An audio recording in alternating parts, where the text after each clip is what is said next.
More than 80,000 people paid a visit when the replica Vietnam Wall made a stop in Punta Gorda. A moving tribute, local vets wanted something permanent. When they couldn't buy and relocate a retiring Vietnam Wall, they decided to raise money and build their own. A small school in a small town, Charlotte High, sent a large number of young men to the war in Vietnam.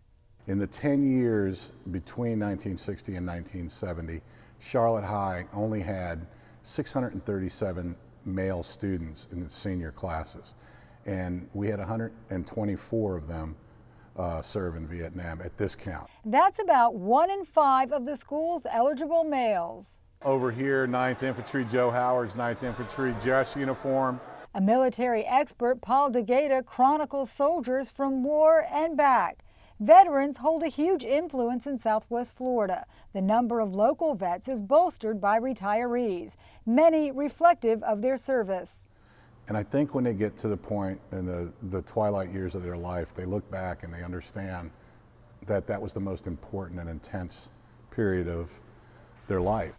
Now they have a place to come, a connection between the living and the dead, their very own half-scale version of the Vietnam Veterans Memorial. One of the members of the Vietnam Veterans of America got word that the traveling wall in Texas was going to be up for sale, and he brought that to our attention, and we briefly considered purchasing that and converting it to a permanent wall, and the mechanics and the nuts and bolts were just too awkward, and we could build this one for about the same amount of money. Bill Adkins led the grassroots fundraising mission. We ended up raising well, probably around $650,000, and that purchased what you see here, and this is pretty much the same as the one in D.C., except for the white litho in the lettering makes it easier to read. The granite is from the same quarry. The Vietnam Memorial is known as the Healing Wall. The years of work this one took was in itself healing.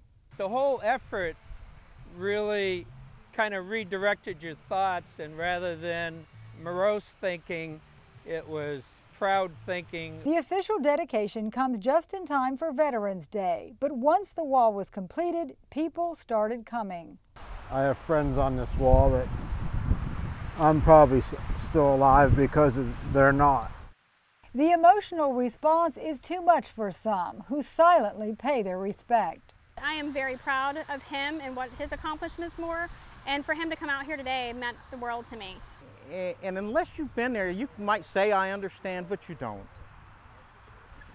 And it's very emotional that, you know, our hearts are here. And it kind of helps make it a little easier to get by. A moving dedication here to stay, built by the same people who served and sacrificed. This is a good representative of small town America, of high schools throughout the country that gave so many kids to that war.